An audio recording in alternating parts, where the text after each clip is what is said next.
Good afternoon, everyone. My name is Michael Flyer. I'm the chair of the Department of Slavic Languages and Literatures, and I'd like to welcome you all to our Slavic Department Spring Concert. This year, celebrating the capital of the Russian Federation, Moscow, Moskva, in verse and song. The concert is always one of the highlights of our academic year, and I'm very pleased to be able to set the stage for some wonderful performances from our students and colleagues by situating Moscow, as I said very briefly, as I've been warned, in Russian history and culture. Now, if we start out with Moscow itself, and the projector will be on in a second, even its origins are very murky. There's always something mysterious about Moscow, even though we always think of it as being the most Russian of cities. It may not even be a Slavic name. It may actually derive from the Finnic for the name of the river on which the city came to be located. If we can have the slide, is it on? Forward, okay, forward we march. Can we have some darkness in the room? A little candlelight? Okay, if we look at this map of Old Rus, and you get it in focus, you will see that there is lots of information from the literature of the time, especially the chronicles, about the famous city of Kiev and the famous city of Novgorod, and there is virtually nothing about Moscow. That is because we don't hear about Moscow until way into the 12th century, when it is really a tiny border town. an outpost for the much more important political center of the Northeast called Vladimir. And my lights don't work. That's okay. All right. I can see in the dark. Go to the next slide. And I'll show you that Moscow all began at the confluence of two rivers, the Moscow River and the Niglinaya, which, as you see, form a kind of triangle of land. And the original Muscovites settled in this territory, and then as that got too small, they began to spread wider and wider, building ramparts and finally great walls around this fortress, which was called the Kremlin. And eventually, by the time we get to the 15th century, they've decided to link this stream, the Niglinaya, with the Moscow to form a moat that actually completely surrounds the Kremlin with water. And this part out here ultimately comes to be known as Beautiful Square, later Red Square. Moscow grew in prominence after the famous Mongol invasions of the mid-13th century. By the early 14th century, the Grand Prince of Moscow, called Kalita, Moneybags, agreed to serve as the tax collector for the Golden Horde. They preferred to remain nomadic on the steppe. So through inheritance, battle, and all sorts of other arrangements, Moscow eventually grew in size until it became the leading principality in Rus and ready to take over power. In 1380, actually, the Muscovite prince Dmitry defeated the Mongols at the Don River, and Moscow became the seat of had already become the seat of the Russian Orthodox Church, and both the church and the city began to see itself in loftier terms. When Constantinople, the capital of the Byzantine Empire, fell in 1453, Moscow now saw itself as the last bastion of pure Christianity. And by the end of the 15th century, the ruling elite said enough was enough. We have to grow, we have to rebuild, we have to make Moscow look like it should look to be the capital of Orthodoxy. And that's where I'll take you on a very brief tour of this central part of Moscow, the Kremlin. Let's look at this map of modern Moscow, and we can immediately see where the old Kremlin was. Here's Red Square out here, and how the city grew concentrically, out and out and out, until it's an enormous city with millions and millions of people. The most important place in Moscow, here's the Moscow River. Here is Red Square, surrounded by this wonderful crenellated wall. And here is the old center of Moscow, and it's precisely these buildings here that we're going to be talking about. First of all, the Cathedral Church, the Cathedral of the Dormition. This is where the major state ceremonies took place. It's formal entrance here off of Cathedral Square. This is where the coronations took place. One of the things you will see again and again is these wonderful golden domes shimmering against the sky when it's blue and nice with clouds like this. And interestingly enough, when this church was rebuilt in the late 15th century, the Russians got it up to about the height of a man sitting on a horse, and the walls came tumbling down. The Grand Prince decided that there simply wasn't enough knowledge at that time, and they decided to send where to the best place that knew how to build things? Italy. And they found an Italian architect in Venice. They hired him and brought him back, and he absorbed Muscovite culture at that time and built this church, but very much in the style, with the principles of the Renaissance in mind, very harmonious as compared with the earlier styles we might see. Here is a detail of the entrance, as you can see, with icons of the Mother of, or a fresco of the Mother of God, Archangel Gabriel and Michael. This was the main entrance into which the Tsar ultimately would have entered when he was in focus, or the slide was in focus. There we go. This is the inside. You can see one of the glories of this church, that it has no obstructions from top to bottom, all the way up to the top, filled with images, whether icons or frescoes. Every bit of space is filled with some sort of image, creating a sense of heavenly community within the church. Here it is from the top looking down. Right across the way from the Dormition, another Italian helped to build this church. This was the necropolis, the Cathedral of Archangel Michael, where the grand princes of Moscow, later the Tsars, were all buried. This one actually looks much more like a Renaissance church. You can see definite features here, and of course one of the most striking features, this is what the church originally looked like, with red brick and limestone decor, and finally it was all whitewashed into the form that we see today. This, of course, one of the primary symbols of the Renaissance. If any of you are Botticelli lovers, you'll recognize the scallop shell, a symbol of Renaissance and rebirth, an appropriate symbol for a necropolis to house the dynasty. This is inside, showing some of the sarcophagi holding the grand princes with their images painted on the wall. And then the palace church, the Church of the Annunciation, with its many domes. This designed by Russians in a kind of mixture of the northeastern style, which Moscow ultimately inherited, and the style of Novgorod and Pskov, the great cities of the northwest. Here is a little side chapel that was built after Ivan IV married his fourth wife, and the church refused to let him hear any more services inside the church. So he was able to stand in this gallery and listen in on what was going on. And here, a quite magnificent look at these cupolas, which you're going to hear about, I think, today in song and poetry. Here inside the iconostasis, which separates the nave from the sanctuary, some of these icons done by the great Andrei Rublev.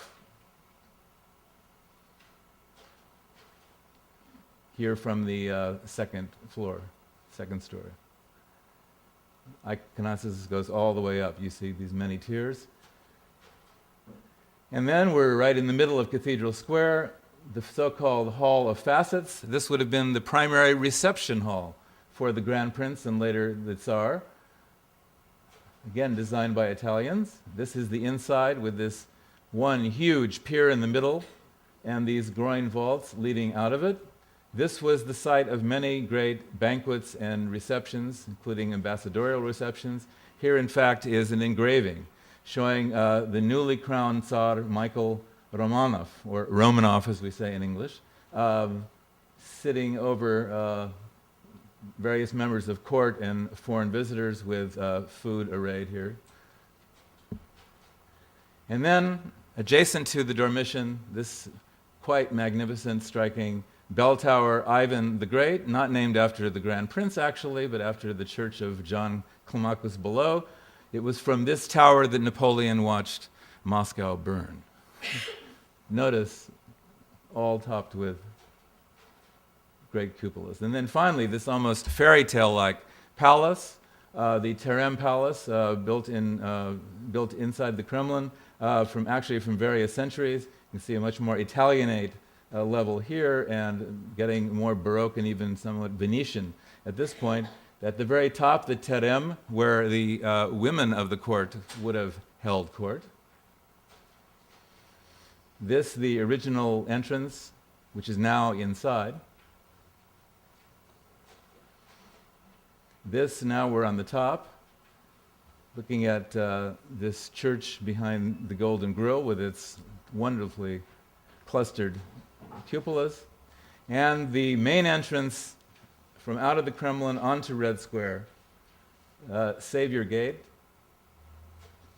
which brings us to probably the most famous building in all of Moscow, the Church of the Intercession on the Moat. Bet you never heard that one.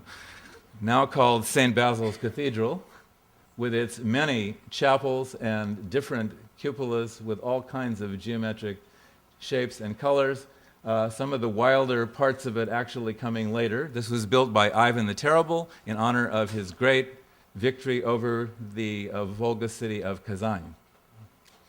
And it was the site, this is a close-up of some of the features, it was the site of one of the greatest rituals that took place every Palm Sunday in Moscow. You can see the Kremlin here, where a great procession would come out of the gates, and here, on a horse, in imitation of Christ, is the Metropolitan of the Church, and here, leading him in humble piety, is the Tsar himself. Here, foreigners are watching. You can tell they're foreign by their outfits, and they're going to ultimately make their way up to St. Basil's Cathedral. Right to this point. And so with that in mind, I turn you back to these wonderful domes as our last visual memory of Moscow, and we'll now turn the floor over to Natasha Pokrovskaya, who will say a few more words before we begin this wonderful show. And thank you for your attention.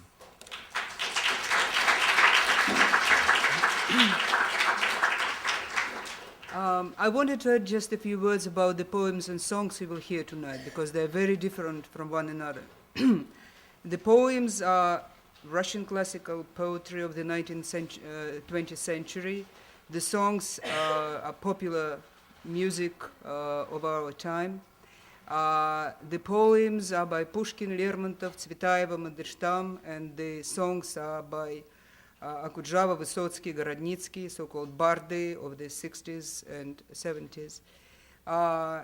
In the poems, we see a great city, a center of the country, the place of important historical events. In songs, familiar streets, backlanes where ordinary people live, fall in love, and go on dates. So in poems, the triumphant pathos, in song, lyricism. But as different as they are, they're united by one thing. Their authors love their city, Moscow.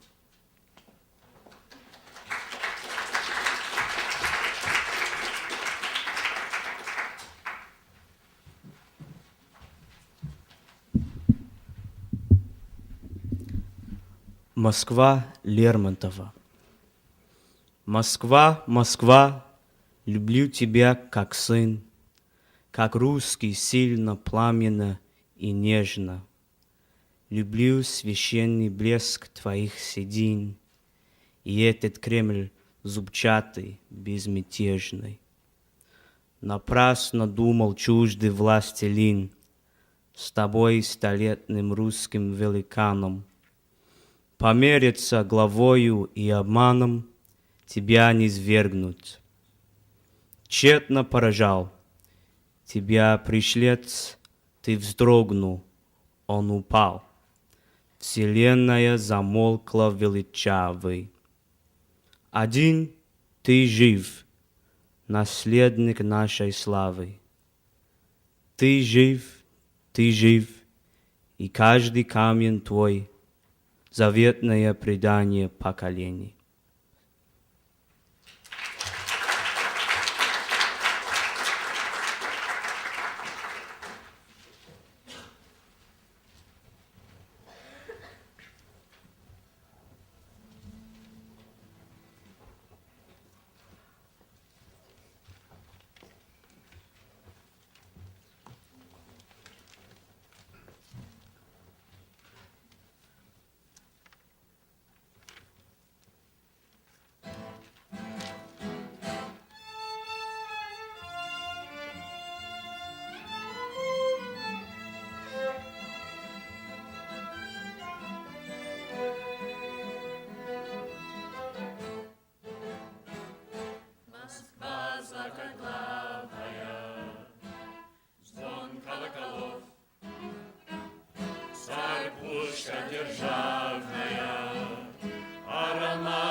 Гимназистки румяные, от мороза чуть пьяные, грациозно спевают про Христе с каблучка.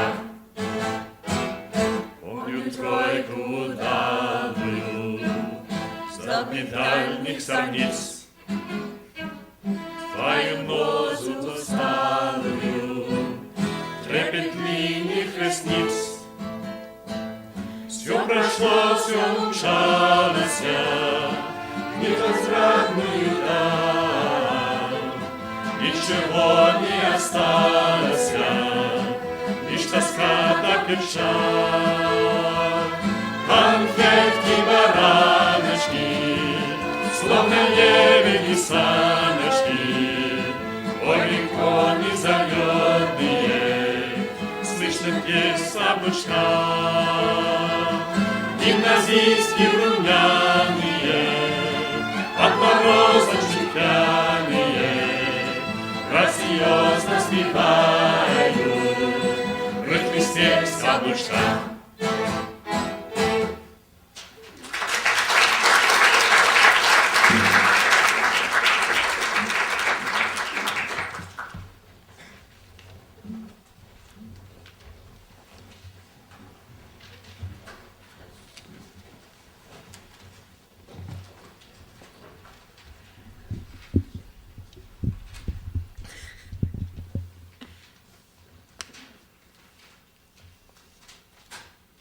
Москва. Город чудный, город древний, ты вместил свои концы, и посады, и деревни, и палаты, и дворцы. Опоясан лентой башен, ведь пестрее, что и в садах. Сколько храмов, сколько башен на семи твоих холмах. На твои церква старинных вырастают дерева, глаз не светит улиц глиняных, это матушка Москва. Ты, как мучник, горела, белокаменная, и река в тебе кипела, бурно-пламенная. Процветай же славой вечной, город храмов и палат, град срединный, град сердечный, коренной России град.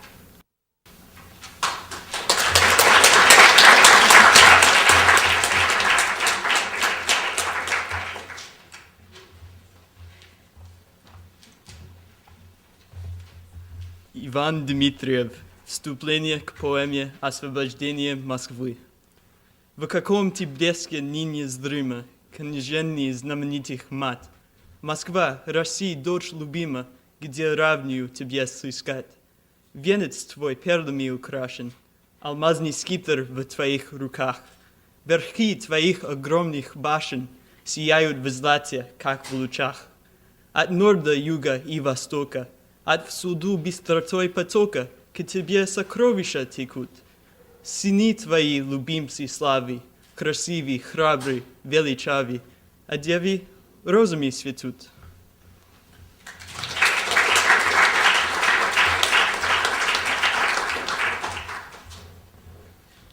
Николай Языков. Ау, я здесь, да здравствует Москва! Вот небеса мои родные, здесь наша матушка Россия 700-летняя жива. Здесь все бывало. Плен, свобода, Орда и Польша, и Литва, французы, лавр и хмель народа. Все-все, да здравствует Москва! Такими думами украшен сехон давнишних стен и башен, бойниц, соборов и палат. Здесь наших бед и наша слава хранится повесть. Эти главы святым сиянием горят. О, проклят будь, кто потревожит великолепие старины, кто на нее печать наложит, мимоходящей новизны. Сюда надела песнопение поэты наши, Ластыков, в Москве ищите русских слов своих народных вдохновений.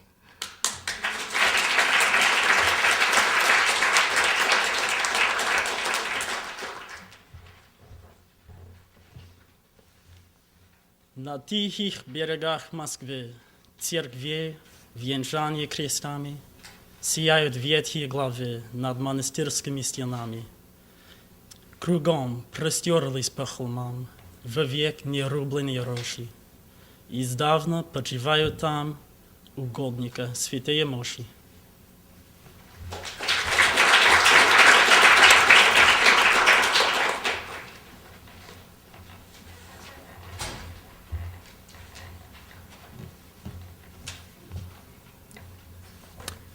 Кто видел Кремль в час утра золотой, когда лежит над городом туман, когда меж храмов с гордой простотой как царь белеет башня великан.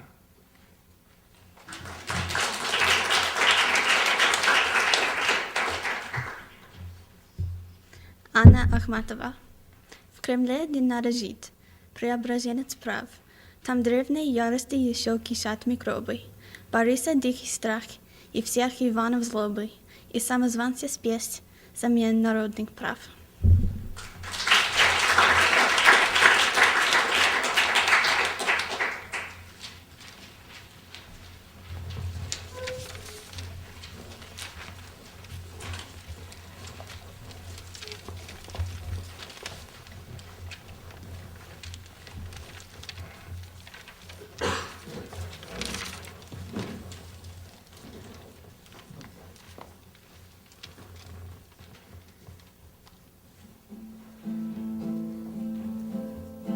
Все, что будет со мной, знаю я наперед.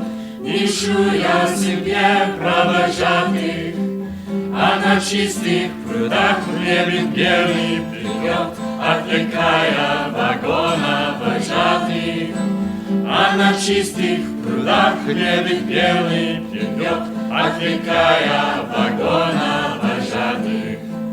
На бульварных скамейках ходит малышня, на бульварных скамейках разлуки. Ты забудь про меня, ты забудь про меня, не заламывай тонкие руки. Ты забудь про меня, ты забудь про меня, не заламывай тонкие руки. Я смеюсь в озерон на осеннем дожде, надо мной городское движение. Все круги по воде, все круги по воде разгоняют мое отражение. Все круги по воде, все круги по воде разгоняют мое отражение. Все, чем стал я на этой земле знаменит, тем имком твоих гор ясно сжатых. А на чистых прудах плет конками звенит, отвлекая вагона вожатых. А на чистых прудах плет конками звенит, отвлекая вагона вожатых. Все, что будет со мной, знаю я наперед. Ищу я себе провожатых, а на чистых прудах лебедь белый плывет, отвлекая вагона вожатых.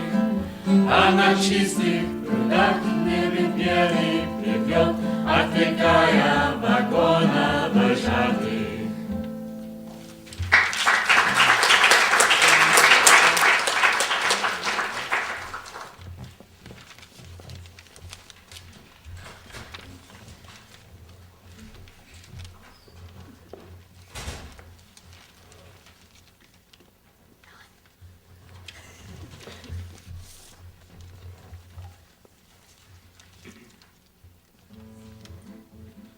Где твои 17 лет на большом каретном? Где твои 17 лет на большом каретном? Где твой черный пистолет на большом каретном? А где тебя сегодня нет на большом каретном? Помнишь ли, товарищ, этот дом? Нет, не забываешь ты о нем. Я скажу, что тот по жизни патриот. Кто в большом каретном не бывал еще век? Где твои 17 лет На большом каретном, Где твои 17 лет на большом каретном, Где твой черный пистолет? на большом каретном, А где тебя сегодня нет? на большом каретном, переименован он теперь. Стало все по-новому там, верный век. И все же, где ты не был, где ты не придешь, нет, а по каретному пройдешь еще век. Где твои 17 лет? На большом каретном Где твои 17 лет? На большом каретном Где твой черный пистолет? На большом каретном Где тебя сегодня нет? На большом каретном Где твои 17 лет? На большом каретном Где твои 17 лет на большом каретном? Где твой черный пистолет на большом каретном? Где тебя сегодня нет на большом каретном?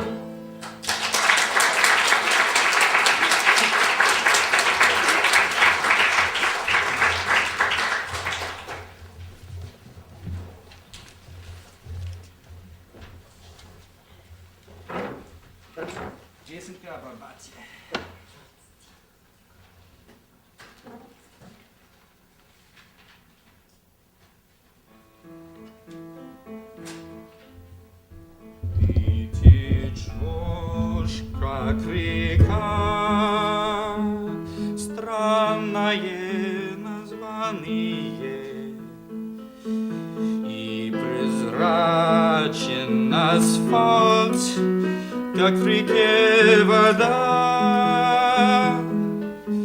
Ах, Арбат, мой Арбат, ты мое призвание, ты и радость моя, и моя беда.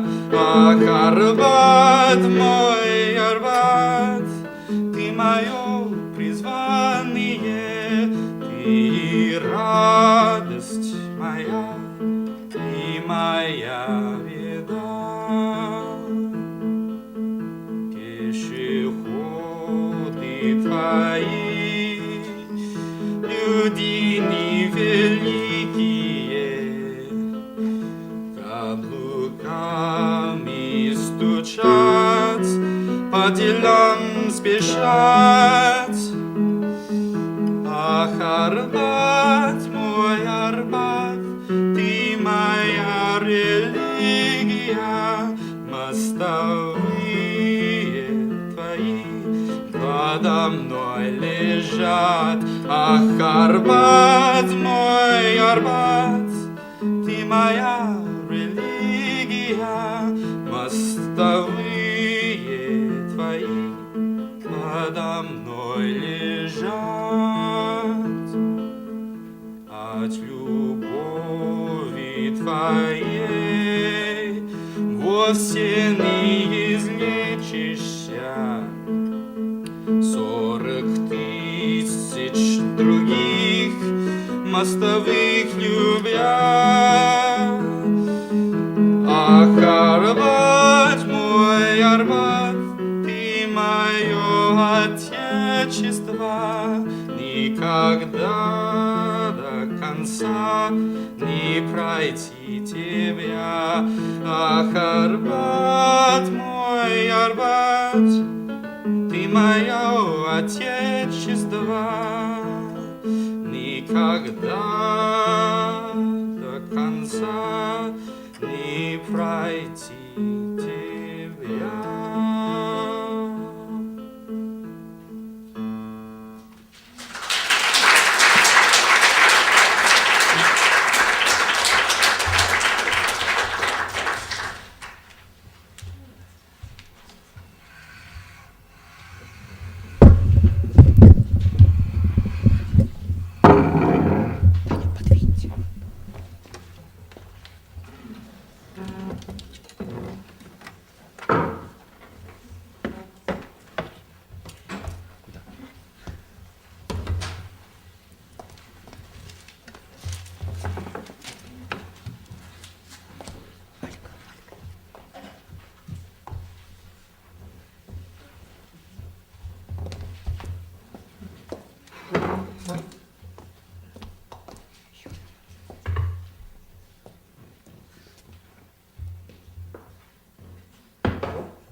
Здравствуйте. Здесь автобус на Москву останавливается? Да. А вы давно ждете? 2 дня уже. Что видишь? Нога правее. А вы зачем в Москву ездили? За любимым. Я жила в городе С. Он хороший человек, добрый человек. Ну, Лаки. А я хотела жить. Я уехала в Ялту. И там ходила как сумасшедшая, пока не встретила Гуру. Димит. Он работал в банке и пел в опере. Мы любили друг друга, как родные, близкие люди, как муж и жена, как нежные друзья. И нам казалось, что сама судьба предназначила нас друг для друга. И было непонятно, для чего он женат, и я замуж. Мы были как две прилетные птицы, которые поймали и заставили жить в отдельных клетках.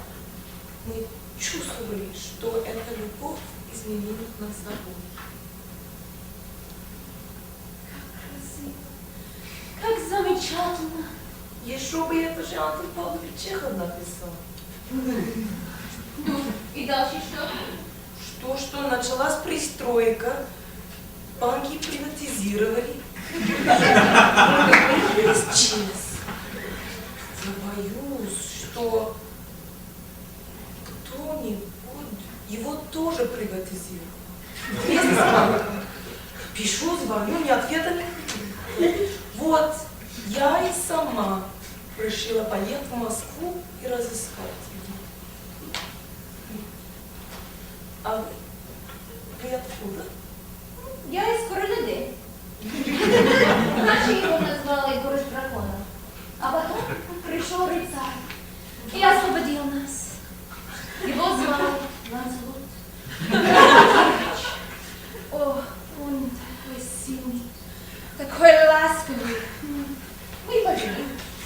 Это было великое, настоящее любовь. Засыпаясь, я улыбалась и звала его. Просыпаясь, снова улыбалась.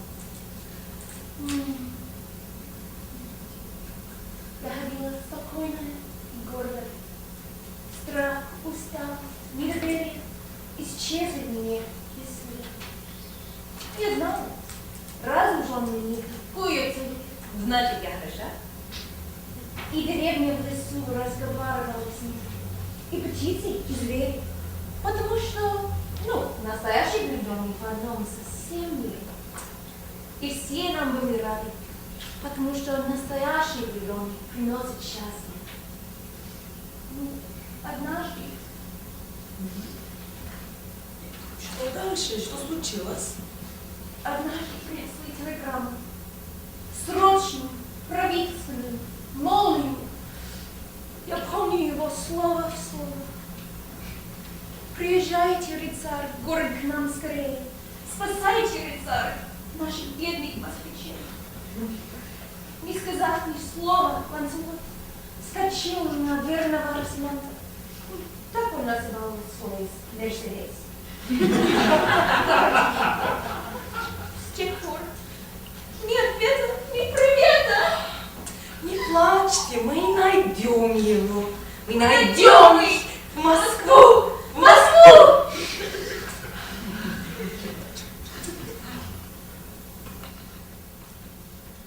Здесь останавливается автобус на Москву. Здравствуйте, меня зовут Катя. Когда-то давным-давно я поехала в Москву учиться. Но я не поступила в институт, конечно, родила ребенка. Но я выучилась. Я стала директором завода, и потом я встретила Гошу. Какой это был человек. Золотое сердце, золотые руки. Я была с ним, как у Христа за пазухой. Но он был против феминизма. И в конце концов он ушел.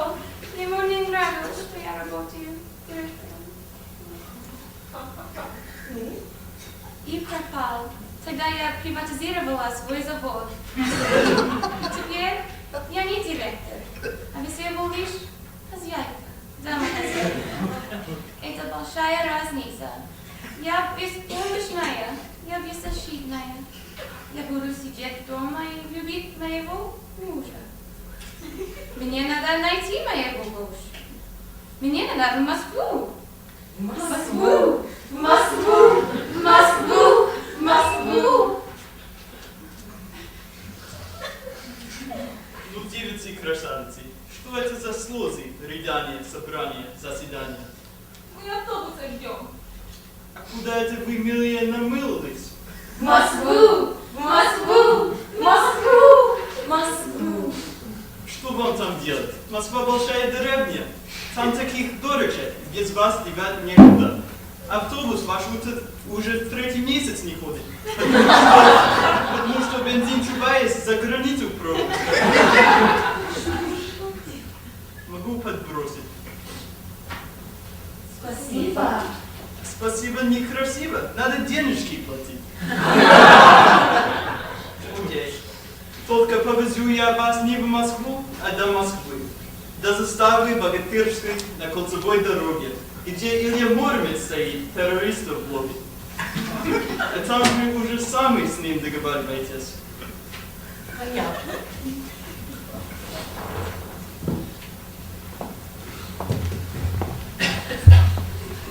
Эх, прокачу.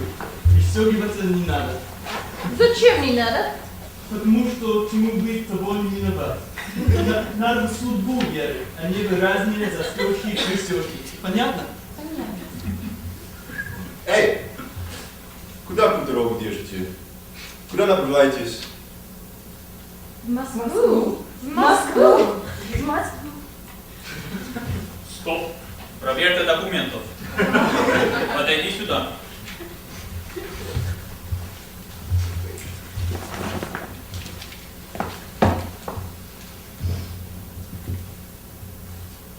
Документы ваши мне не нравятся. Современные документы, не наши. И сами вы мне совсем не нравитесь. А вы гражданочка, случайно не кавказской национальности? Не пущу я вас в Москву. Нечего вам там делать. Москва не резиновая. Вальтер, что будем делать? Нам в Москву надо. Мы в Москву хотим. Да уж, дамочки, Москва слезам не делится.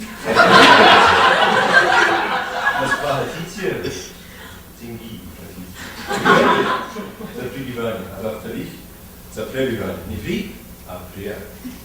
Чувствуете разницу, а в конце концов, за убивание.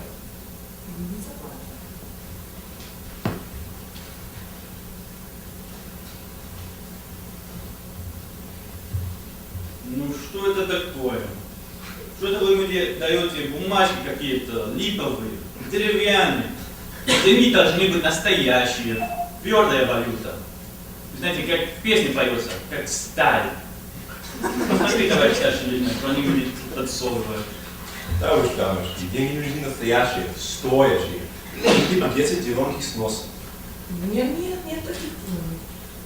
У меня только николаевские, красненькие. У меня беленький. У нас в деревне никто не слышал о зелененьких. У нас вообще натуральные продукты. Ну, что рвётесь, что рвётесь? Москва слезам не верит. Внимание! Прекратить безобразие. Сейчас сюда будет президент. Равнение на середину. И смерть.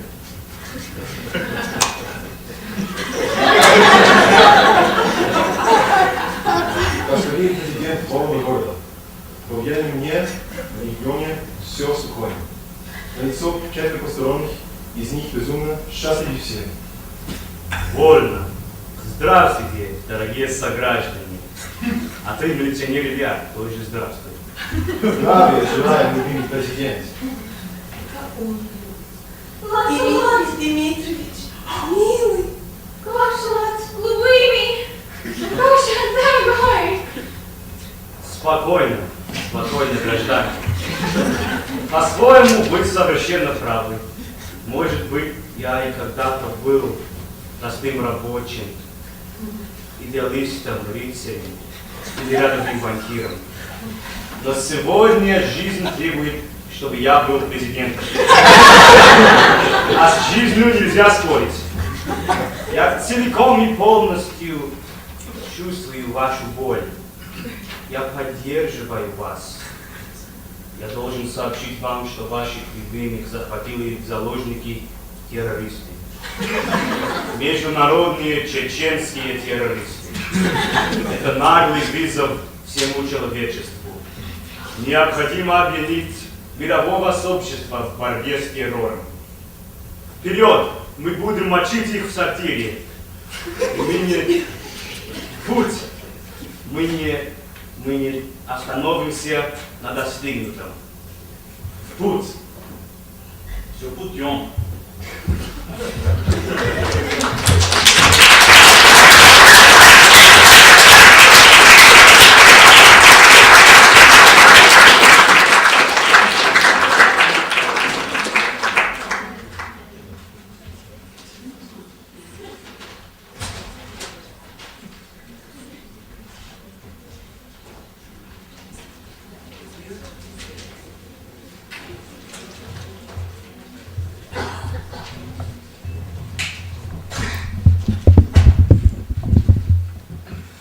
Александр Пушкин.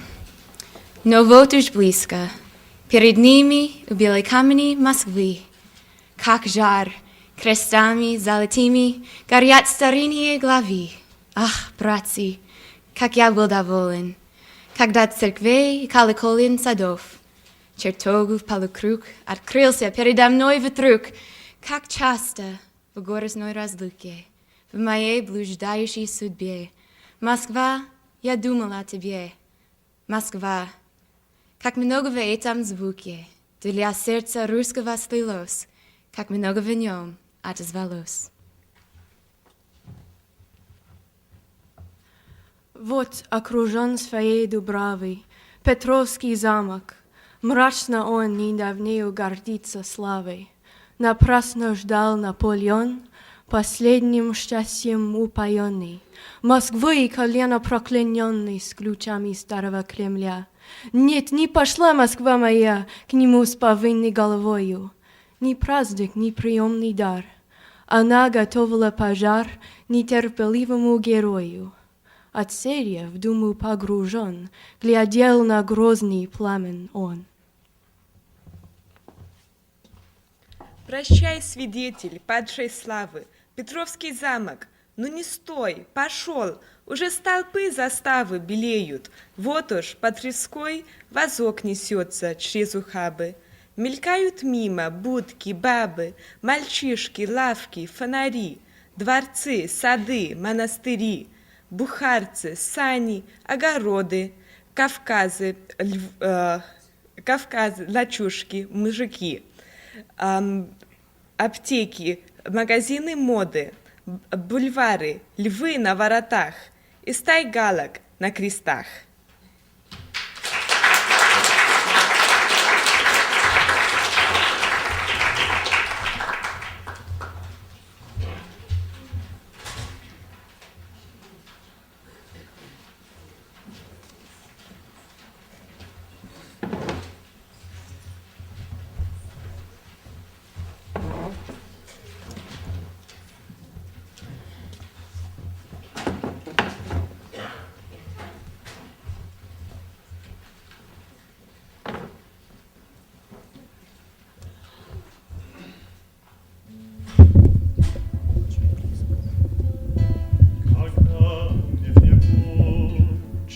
Снились беду, когда подступает отчаяние, я в синий троллейбус сажусь на ходу в последний случайный. Я в синий троллейбус сажусь на ходу в последний случай. Последний троллейбус по улицам мчит, Верши по бульварам кружение, чтоб всех подобрать, потерпевших в ночи. Крушение, крушение, чтоб всех подобрать, потерпевших в ночи. Крушение, крушение. Последний троллейбус мне дверь отвори. Я знаю, как в зябкую полночь твои пассажиры, матросы твои, приходят на помощь. Твои пассажиры, матросы твои, приходят на помощь. Я с ними ни разу ходил от беды, я к ним прикасаюсь плечами. Как много, представьте себе, доброты в молчании, в молчании.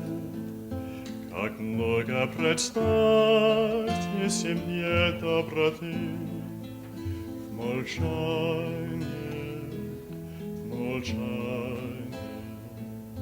Последний троллейбус плывет по Москве. Москва, как река, затухает, ибо что с форчонком стучало в виске, стихает, стихает, ибо что с форчонком стучало в виске, стихает, стихает.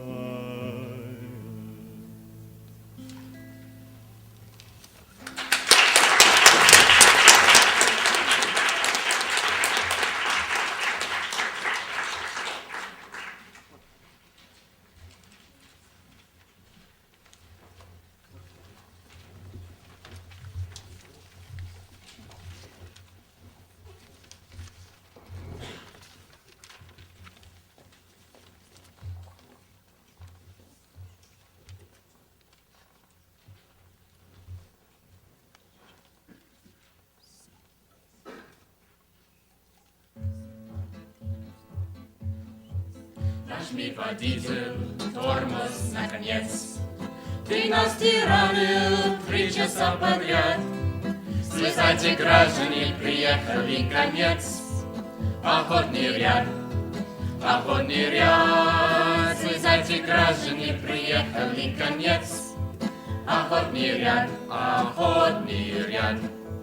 Когда-то здесь горланили купцы, Москву будила зимняя заря, и над сугробами звенели бубенцы. Охотный ряд, охотный ряд, и над сугробами звенели бубенцы. Охотный ряд, здесь бродит запад, едут теребя. На метропол колхозники глядят, как неохота уезжать мне от тебя. Охотный ряд, как неохота уезжать мне от тебя. Охотный ряд, вот ты мне берег юности моей. Удивлен встреч и под ночных утрат, вот перекресток 115 морей. Охотный ряд, вот перекресток 115 морей. Охотный ряд, нажми, водитель, тормоз, наконец. Ты нас тиранил 3 часа подряд. Слезайте, граждане, приехали конец. Охотный ряд, слезайте, граждане, приехали конец. охотный ряд, охотный ряд.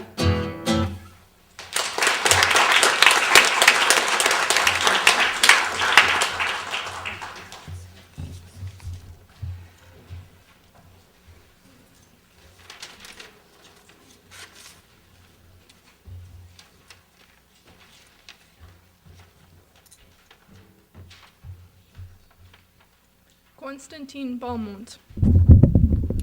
Благовещение в Москве. Благовещение и цвет, верби забелели, или точно горя нет, право в самом деле. Благовестие и смех, закраснелись почки, и на улицах у всех синие цветочки. Сколько синеньких цветков отнятых у снега, снова мир и свеж, и нов, и посуду нега. Вижу старую Москву в молодом уборе. Я смеюсь, и я живу, солнце в каждом зоре. От старого Кремля звон плывет волною, а во враг живет земля молодой травою. В чуть пробывшихся траве сон весны и лета. Благовещение в Москве — это праздник цвета.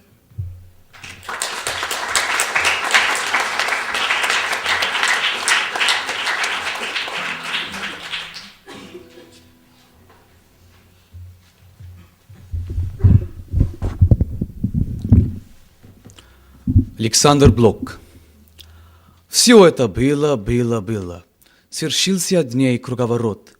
Какая ложь, какая сила тебя прошедшее вернет. В час утра чистый и хрустальный у стен московского Кремля восторг души первоначальный вернет ли мне моя земля? Иль в ночь на Пасху над Невою под ветром в стужу в ледоход старуха, нищая клюкою, мой труп спокойный шевельнет. И в новой жизни, не похожей, забуду прежнюю мечту. И буду так же помнишь дожи, как нынче помню калиту. Но верю, не пройдет бесследно все, что так страстно я любил. Весь трепет этой жизни бедной, весь этот непонятный пыл.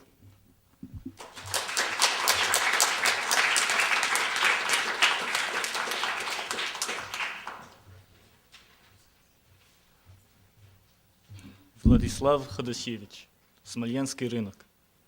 Смоленский рынок перехожу, полет снежинок слежу. При свете дня желтеют свечи, все те же встречи не тут меня. Все к той же чаше припал и пью, соседки наши несут кутью. У церкви синий раскрытый гроб, ложится инея на мертвый лоб. О, лед снежинок, остановись, преобразись, Смоленский рынок.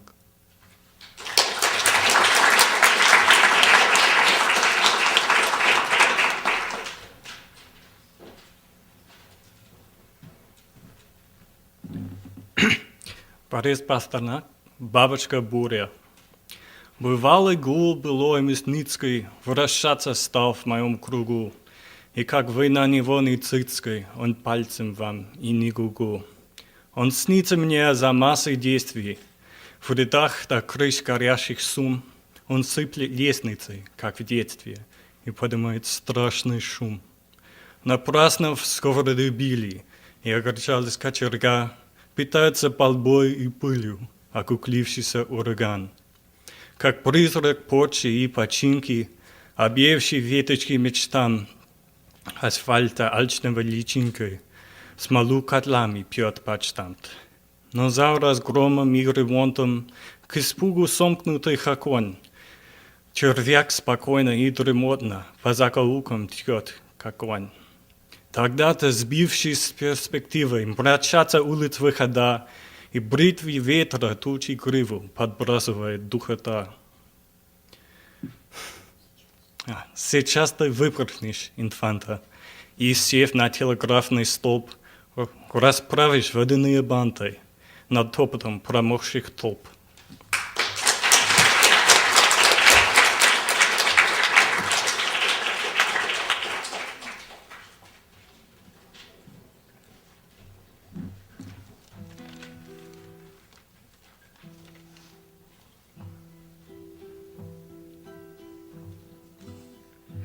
Вот опять небес темнеет высь, вот и окна в сумраке зажглись.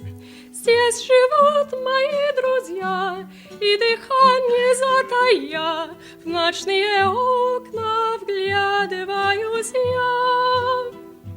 Здесь живут мои друзья, и дыхание затая, в ночные окна вглядываюсь я. Я могу под окнами мечтать, я могу, как книги их читать, и заветный свет храня, и волнуя, и маня, они, как люди, смотрят на меня. И заветный свет храня, и волнуя, и маня, они, как люди, смотрят на меня. Я, как в годы прежние опять, под окном твоим готов стоять, и на свет его лучей я всегда спешу быстрее, как на свидание с юностью моей. И на свет его лучей я всегда спешу быстрее, как на свидание с юностью моей. Я любуюсь вами по ночам, я желаю окна счастья вам. Он мне дорог с давних лет, и его яснее нет. Московских окон негасимый свет. Он мне дорог с давних лет, и его яснее нет. Московских окон негасимый свет.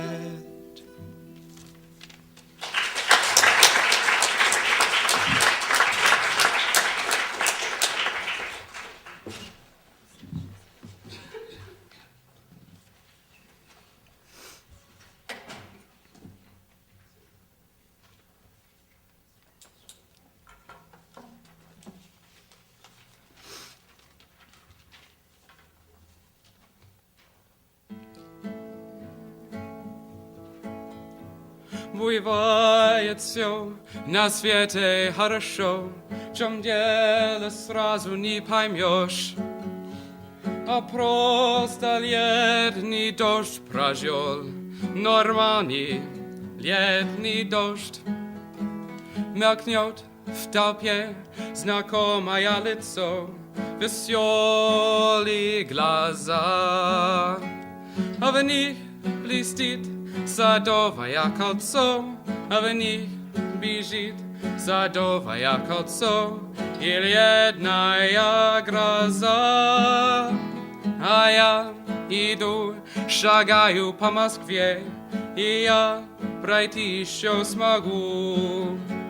Соленый океан, и тундру, и тайгу. Над лодкой белый парус распушу, пока не знаю с кем. А если я по дому загрушу, под снегом я фиалку отрешу и вспомню о Москве, и вспомню о Москве.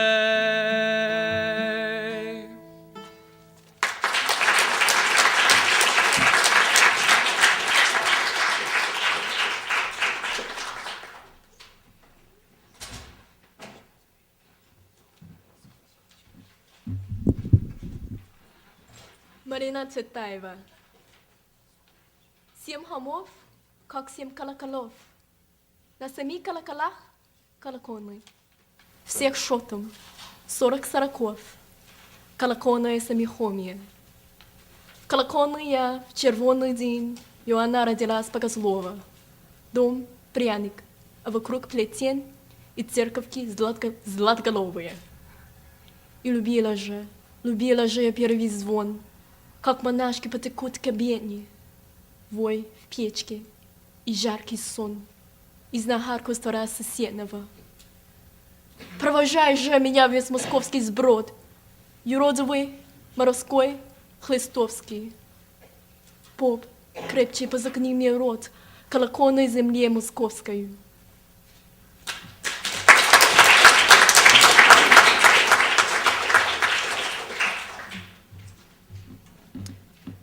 Мария Цветаева.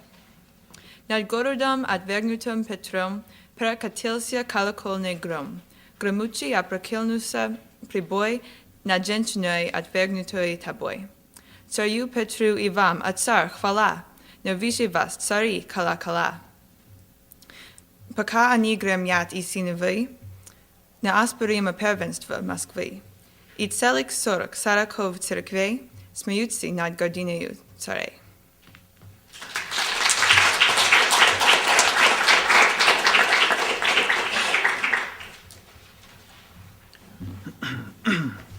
Осип Мандельштам. В разноголосице девического хора все церкви нежные поют на голос свой, и в дугах каменных Успенского собора мне брови чудятся высокие, тугой. И с укрепленного архангелами вала я город озирал на чудной высоте. В стенах Акрополя печаль меня снедала по русском имени и русской красоте. Не диво ль дивное, что вертоград нам снится, где реют головы в горячей синеве, что православные крюки поет черница, Успение нежное Флоренции в Москве. И пятиглавые московские соборы с их итальянской и русской душой напоминают мне явление Авроры, но с русским именем и в шубке меховой.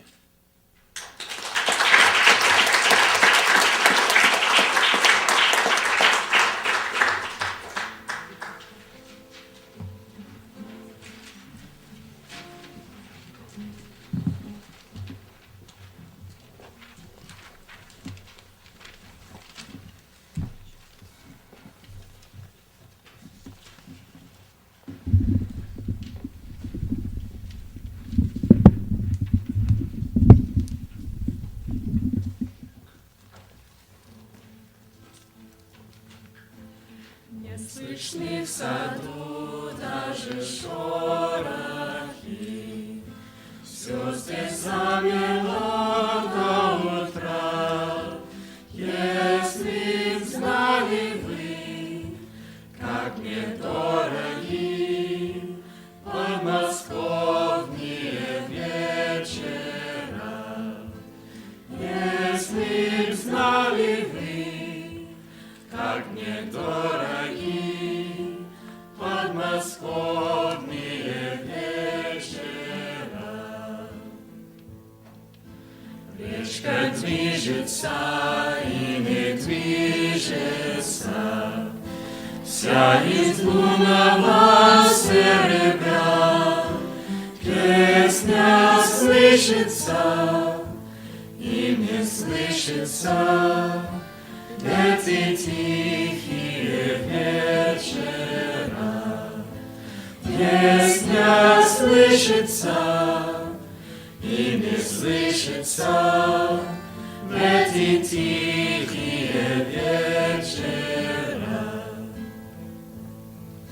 Что ж ты, милая, смотришь искоса, низко голову наклоня? Трудно высказать и не высказать все, что на сердце у меня. Трудно высказать и не высказать все, что на сердце у меня. А рассвет уже все заметнее, так, пожалуйста, будь добра, не забудь и ты эти эти летние подмосковные вечера. Не забудете эти летние подмосковные вечера.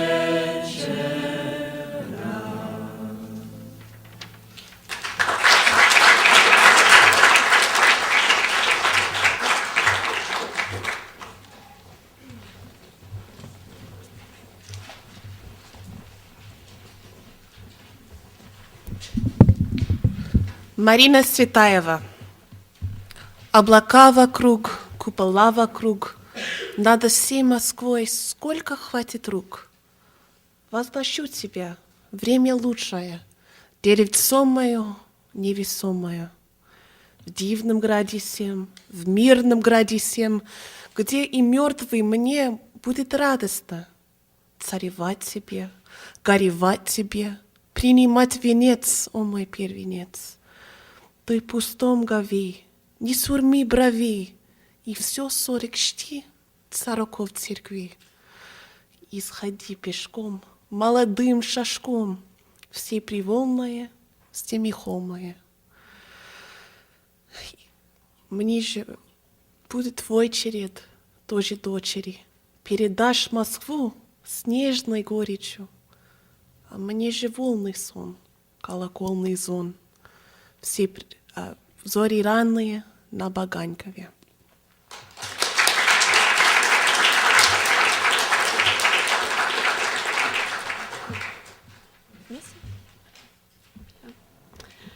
Marina Svetaeva, из рук моих нерукотворный град, прими мой странный, мой прекрасный брат.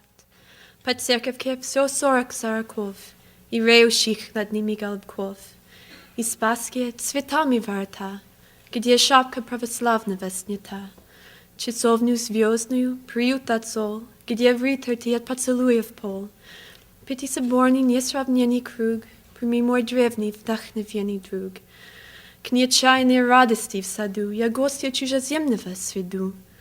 Червоные возблещут купола, бессонье взгремят колокола, и на тебя с багряных облаков ронит Богородица покров. И встанешь ты, исполнен дивных сил, и не раскаешься, что ты меня любил. Осип малыш там. На розвальнях, уложенных соломой, едва прикрытые рогожей роковой. От Воробьевых гор до церковки знакомой мы ехали огромную Москвой.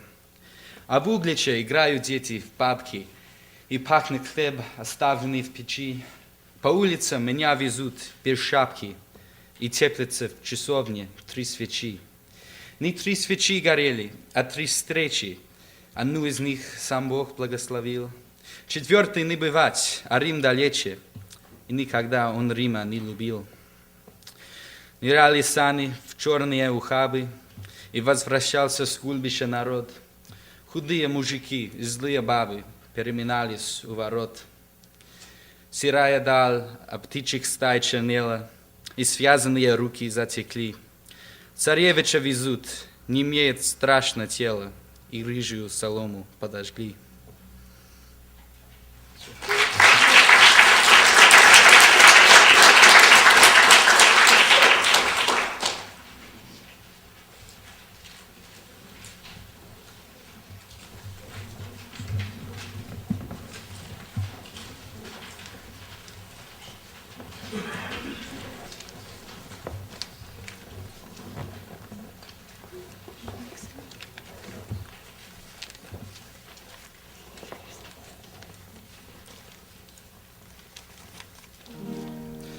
Затихает Москва, стали синими дали, ярко блещут над ними заката лучи. День прошел, скоро ночь, вы, наверное, устали, дорогие мои москвичи. Можно песню окончить и простыми словами, и если эти простые слова горячи, что мы еще встретимся с вами, дорогие мои москвичи. Ну что сказать вам, москвичи, на прощание, чем наградить мне вас за внимание. До свидания, дорогие москвичи. Доброй ночи, доброй вам ночи, вспоминайте нас. Но когда по домам вы отсюда пойдете, как же к вашим сердцам подберу я ключи, чтобы песни своей помогать вам в работе, дорогие мои москвичи. Синей дымкой окутаны стройные здания, ярко пляшут над ними заката лучи, ждут позавтра дела, скоро ночь, до свидания, дорогие мои москвичи. Ну что сказать вам, москвичи, на прощание, чем наградить мне вас за внимание. До свидания, дорогие москвичи. Доброй ночи, доброй вам ночи, вспоминайте нас.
Что сказать вам? Спасибо, ребята. Молодцы. Можно пойти на Харвардскую и делать деньги теперь. Швейц там несколько некрасиво. Это и мы делаем.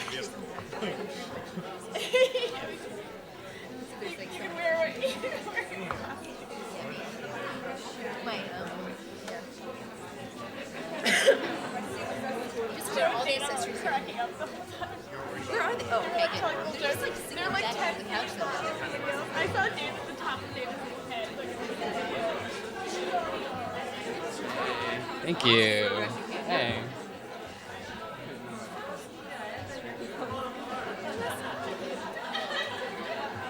I definitely wanted to just be like breaking out like. So funny to make breaking out with us Bosley's on.